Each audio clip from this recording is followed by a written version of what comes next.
Vincent van Gogh. Pintor holandés. En las décadas finales del siglo XIX, el impresionismo marcó el inicio de una profunda renovación de las artes plásticas que tendría continuidad en la sucesión de ismos o corrientes del arte contemporáneo. Algunos de los mejores maestros de este periodo, sin embargo, no pueden encasillarse en ninguna escuela, y abrieron por sí solos nuevos caminos. Entre ellos, el holandés Vincent van Gogh ocupa una posición señera. Encarnación del artista torturado e incomprendido, Van Gogh no llegó a vender más que uno de aquellos centenares de cuadros suyos que actualmente alcanzan desorbitadas cotizaciones en las subastas.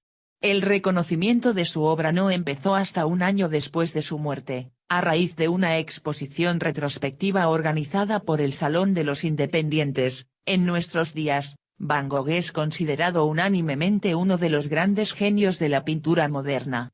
Su producción ejerció una influencia decisiva en todo el arte del siglo XX, especialmente en el fauvismo y el expresionismo, y tras más de un siglo de experimentos artísticos, la pincelada tosca y atormentada del artista holandés, alimentada por el vigor de su pasión interior, conserva toda su fascinante fuerza expresiva. Biografía. Vincent van Gogh era el mayor de los 6 hijos de un pastor protestante, y mantuvo con su hermano Theo, 4 años menor que él, una relación que sería determinante en su existencia y en su trayectoria artística.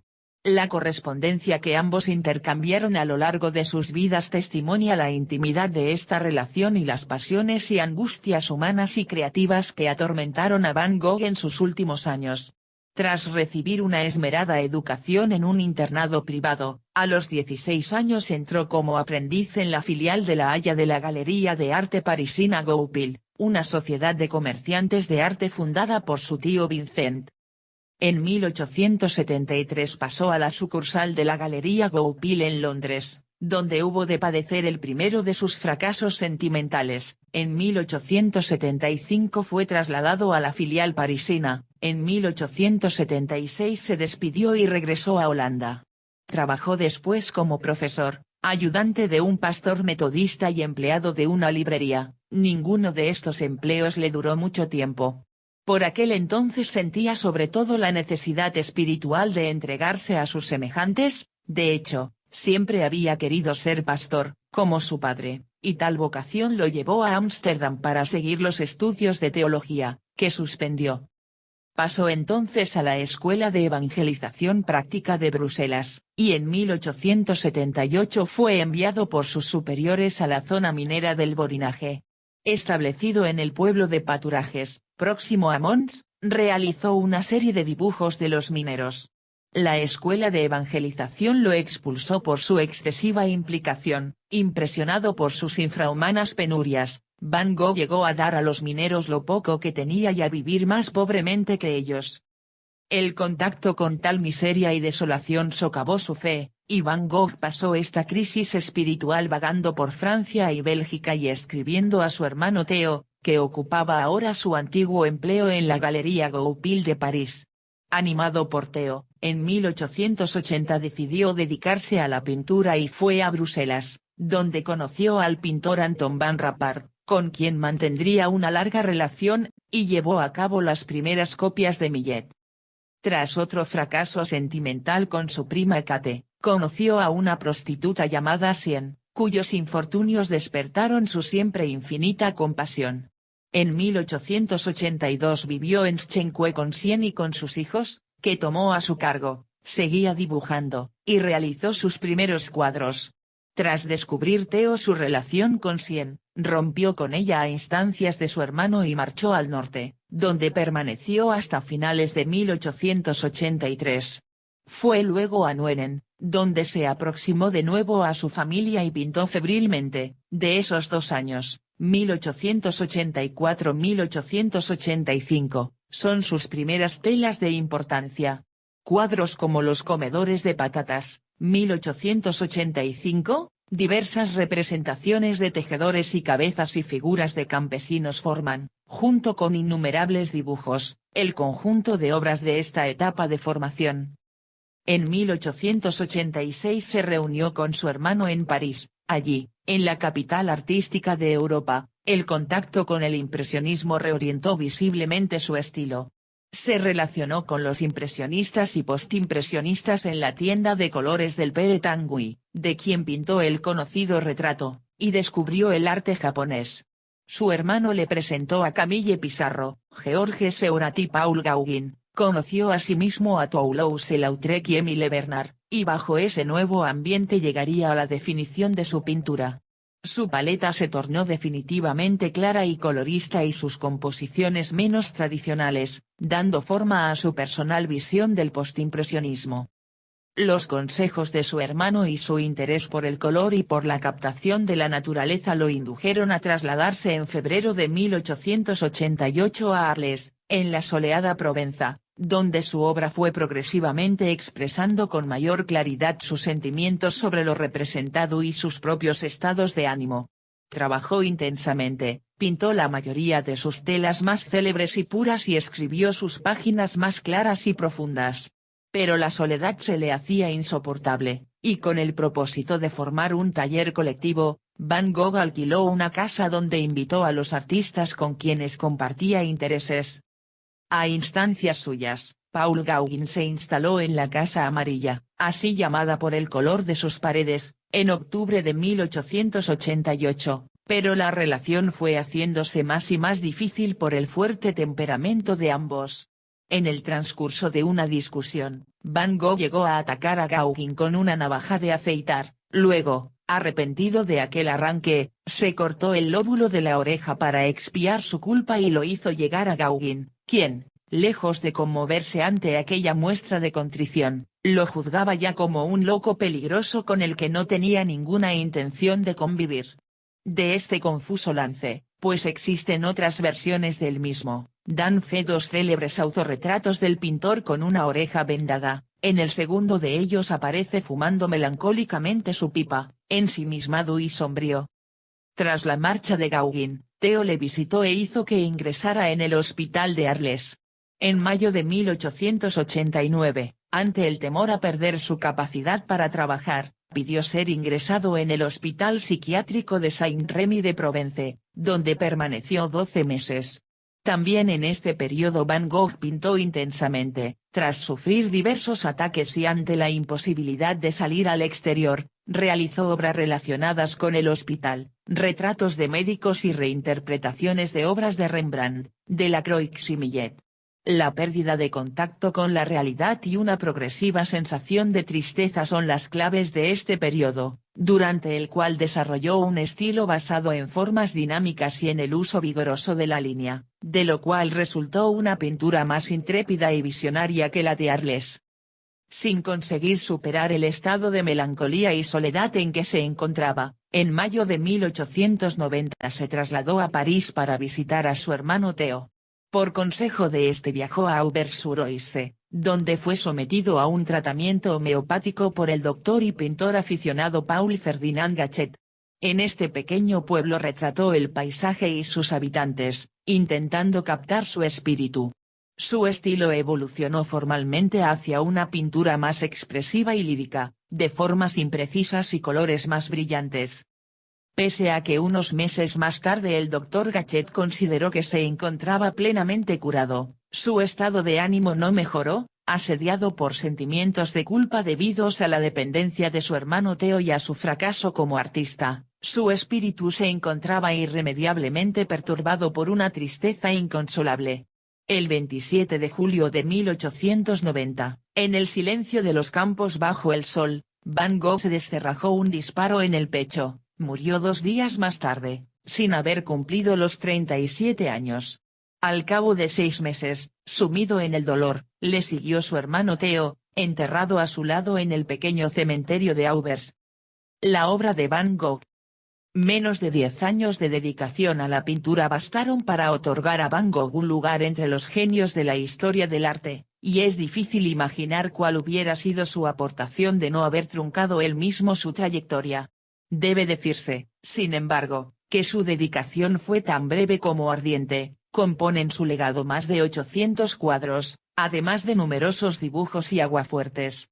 Las obras realizadas antes de su estancia en París conforman lo que podría llamarse el periodo oscuro del pintor. De hecho, sus primeras telas importantes datan de los 2 años inmediatamente anteriores a su llegada a la capital francesa, 1884-1885.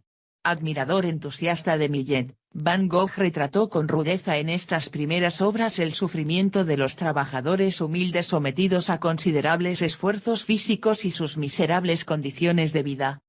La obra más ambiciosa y que mejor refleja esta etapa del pintor es Los comedores de patatas, 1885, Museo Vincent van Gogh, Ámsterdam. 5 personajes se reúnen a las 7 de la tarde en un lúgubre comedor para tomar patatas y café. Con crudeza y dramatismo, Van Gogh transmite en los rostros deformados una miseria sin esperanza. Una tenue lámpara de gas ilumina levemente los alimentos, la mesa y los 4 personajes del fondo. En primer plano, a contraluz, se halla una mujer en una escala exageradamente reducida. Las facciones son caricaturescas, los cuerpos deformes y el ambiente claustrofóbico. Desde el punto de vista formal, la obra se caracteriza por pinceladas gruesas y agitadas en tonos muy oscuros.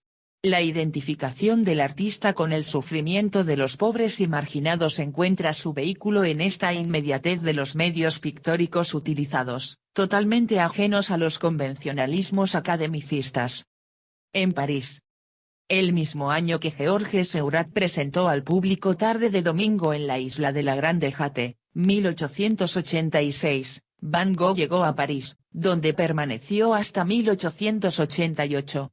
Durante esos 2 años su estilo pictórico cambió de modo radical, se alejó de la tradición holandesa para inclinarse por las tonalidades claras, por los colores puros y por las pequeñas pinceladas divisionistas que le enseñaron Camille Pissarro y Paul Signac. A pesar de que sus inclinaciones por la disciplina divisionista fueron escasas, aprendió, sin embargo, la importancia de la pincelada y la yuxtaposición de colores, que utilizaría posteriormente para fines más subjetivos y personales.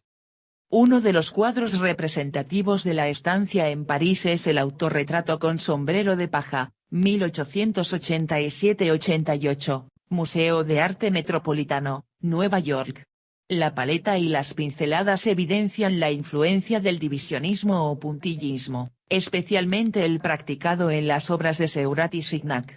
Van Gogh consigue en esta obra una total asimilación de los principios neoimpresionistas, y el autorretrato refleja el fuerte temperamento de quien, en diciembre de 1885, había escrito a su hermano: "Prefiero pintar ojos de seres humanos en vez de catedrales, ya que hay algo en los ojos que no está en las catedrales, no importa lo solemne e imponentes que éstas puedan ser. El alma de un hombre, así sea la de un pobre vagabundo, es más interesante para mí". Arles. En febrero de 1888 Van Gogh se trasladó a la localidad de Arles, en el sur de Francia. Pretendía encontrar allí la luminosidad que tanto había admirado en los grabados japoneses. Le fascinaron el sol deslumbrante, el cielo azul intenso y la viveza de los colores. Realidad y pintura parecían ponerse de acuerdo, atrás quedaban los cielos cubiertos de Holanda, Bélgica y París. En Sembrador con el sol poniente, 1888, Museo Vincent van Gogh, Ámsterdam, el sol meridional irradia los campos con su energía, mientras un campesino inspirado en Millet siembra la tierra. La obra expresa la alegría del autor ante un lugar que estimuló su fuerza creativa y le permitió avanzar en su trabajo artístico. Van Gogh intentó convencer a Émile Bernard y Paul Gauguin para que se trasladaran a vivir a este paraíso meridional y crear, así, una pequeña comunidad de artistas. Vincent se dejó seducir por los contornos nítidos y los extensos planos de color puro que caracterizaba el estilo de sus compañeros, y se dejó influir por ellos en obras como El Café de Noche de Arles, 1888, Yale University Art Gallery, New Haven, Connecticut. Pero Van Gogh, instalado en Arles 8 meses antes de la llegada de Gauguin, había encontrado su propio estilo más allá del impresionismo y del divisionismo. Las divergencias y enfrentamientos entre ambos artistas fueron múltiples. Gauguin rechazaba los empastes que Van Gogh utilizaba porque le parecían desordenados, se veía a sí mismo como un primitivo refinado, mientras que consideraba a Vincent un artista impulsivo y romántico. En una serie que tenía como tema Les Aliscamps, un parque de Arles, Van Gogh siguió los consejos de Gauguin de hacer una pintura de memoria, inspirada en el cuadro Mujeres en el Jardín, 1888, Art Institute, Chicago, pintado por su compañero. Es también el caso de Mujeres de Arles, 1888, Museo del Hermitage, San Petersburgo, uno de los escasos trabajos del artista no creados al natural. Gauguin le imponía con insistencia tal procedimiento, el cual terminaría siendo otro motivo de desavenencia artística entre ambos maestros, ya que Van Gogh consideraba que el trabajo al natural era el único medio a través del cual podía expresar sus ideas. Mujeres de Arles también es conocido con el título Recuerdo del Jardín de Eten, pequeña ciudad del norte de Holanda en la que trabajó el pintor algún tiempo. Probablemente fue este hecho, el del recuerdo, el que hizo innecesario el trabajo al natural. Las figuras y el paisaje se extienden sin profundidad, paralelamente a la superficie del lienzo, en zonas peculiares, de acuerdo a un método adquirido de los pintores japoneses. A primera vista parece que el cuadro está pintado en anchas extensiones de colores, pero una mirada atenta nos demuestra que estas extensiones están saturadas de pequeñas y precipitadas pinceladas, que crean el dinamismo interno de las formas y las hace sumamente expresivas. Los rostros de las mujeres, pensativos y tristes, transmiten al espectador un sentimiento de angustia. En el plano artístico, su estancia de poco más de un año en Arles se tradujo en unos 200 lienzos. La habitación de Van Gogh en Arles, 1889, Museo de Orsay, París, es uno de los más célebres. Representa el dormitorio del pintor, tema que trató en varias ocasiones con el deseo de expresar la idea de un completo descanso a través únicamente del uso de colores claros y empastados. En él, con una extrema concisión, el pintor mostró el ambiente de la pieza, amueblada con suma sencillez con una cama, una mesa, 2 sillas, un espejo, varios cuadros y 2 dibujos. Una de las versiones de este lienzo fue acabada por Van Gogh en 1889, durante su estancia en el asilo de Saint-Rémy de Provence. De la estancia en Arles hay que destacar también otras obras famosísimas, Los girasoles, 1888, National Gallery, Londres, formaba parte de una serie destinada a decorar el estudio donde trabajaban juntos Van Gogh y Gauguin. En algunos de los lienzos las flores están colocadas sobre un fondo azul, pero en este todo está pintado en distintas gamas de amarillo, color que en el artista se asocia a la luz del sol y a la felicidad. Pintó también paisajes, naturalezas muertas y retratos, así como sus conocidos lienzos de campos de trigo luminosos y resplandecientes bajo un cielo azul intenso. Los últimos años. Cuando a principios de diciembre de 1888 Gauguin realizó un retrato de Vincent Van Gogh pintando girasoles, 1888, Museo Vincent Van Gogh, Ámsterdam, Van Gogh creyó ver representada su propia locura. Después, con el lance turbulento de la mutilación de la oreja, nunca del todo esclarecido, terminó una tempestuosa convivencia de 2 meses y, con ella, la utopía de crear una comunidad de artistas en el sur de Francia. Todo ello lo sumió en una gravísima crisis mental que acabaría con su internamiento en un hospital.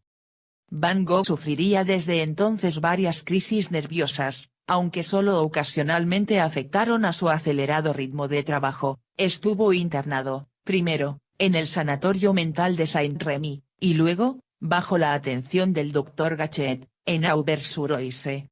En los varios cuadros que dedicó a su médico, como el retrato del Dr. Gachet, 1890, Museo de Orsay, París, subraya su pasividad y melancolía en un gesto plenamente romántico.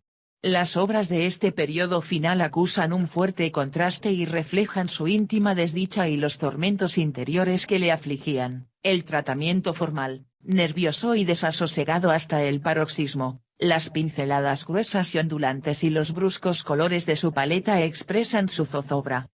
También en esta última etapa abundan las obras maestras, a ella pertenecen sus mejores autorretratos, entre los que sobresale el autorretrato de 1890, Museo de Orsay, París, que regaló al Dr. Gachet. El predominio de los tonos azules contrasta con los rojos y naranjas del pelo y el rostro, azules son también los ojos, cuya mirada fija y penetrante atrae inmediatamente la atención del espectador.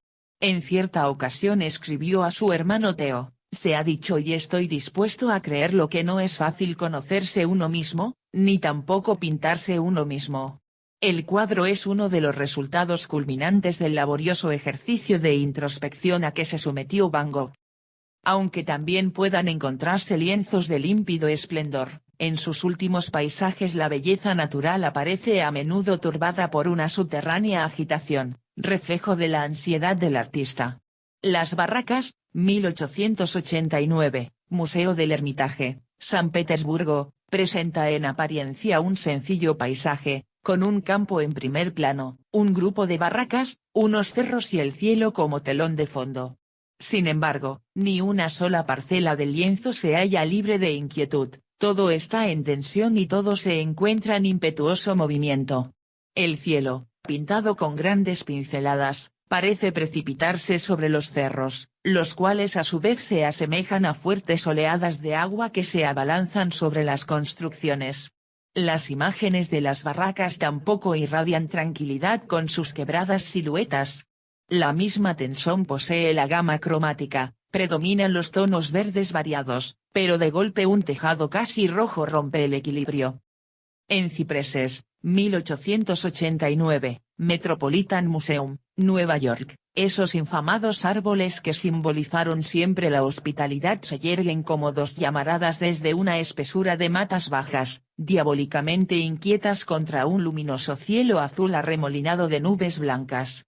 Las pinceladas son espesas, se arraciman y se superponen en torbellino, y el conjunto del paisaje queda traspasado por una turbadora ansiedad.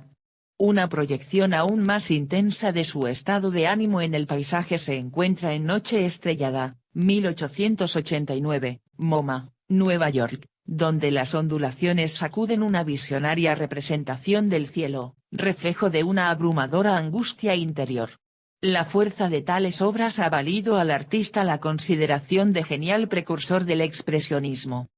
No siempre fue sombrío el ánimo de Van Gogh en esta fase final. De hecho, muchas de las cartas a Theo de los últimos meses están iluminadas por una alta y feliz embriaguez creadora, por el gozo de una liberación artística finalmente alcanzada en íntima comunión con la libre naturaleza. La desazón interior convivía con una pasión creativa inextinguible y con su exacerbada sensibilidad por la belleza, y tal tensión está en la base de muchas obras. Campo de trigo con cipreses, 1889, National Gallery, Londres, muestra el espíritu inquieto de un hombre al borde de la locura, pero también expresa la admiración del artista por la belleza y el poder de la naturaleza, como se manifiesta en los cipreses flameantes y en las espigas dobladas por el viento. Análoga complejidad anímica se refleja en obras como Las Lilas, 1889, Museo del Hermitage, San Petersburgo. La espesa hierba y las flores del primer plano son especialmente hermosas, y los radiantes colores con los cuales está pintado el arbusto en flor suenan como un himno a la belleza y al poder de la naturaleza, pero el azul del segundo plano presenta una tonalidad tan intensa que hace pensar en el estado anímico del pintor. Cada forma pictórica y cada pincelada manifiestan el máximo de tensión, los tallos y los pétalos de las filas se retuercen como si estuvieran en el fuego. Pero la naturaleza, que alegraba y sorprendía al maestro con su belleza, no lograba sosegar su atormentada alma. 2 semanas antes de su suicidio pintó una de sus obras más sobrecogedoras, Trigal con cuervos, 1890, Museo Van Gogh, que ha sido objeto de dispares interpretaciones. Un premonitorio cielo oscuro con una bandada de cuervos cubre uno de sus amados trigales, atravesado a medias por un camino cortado,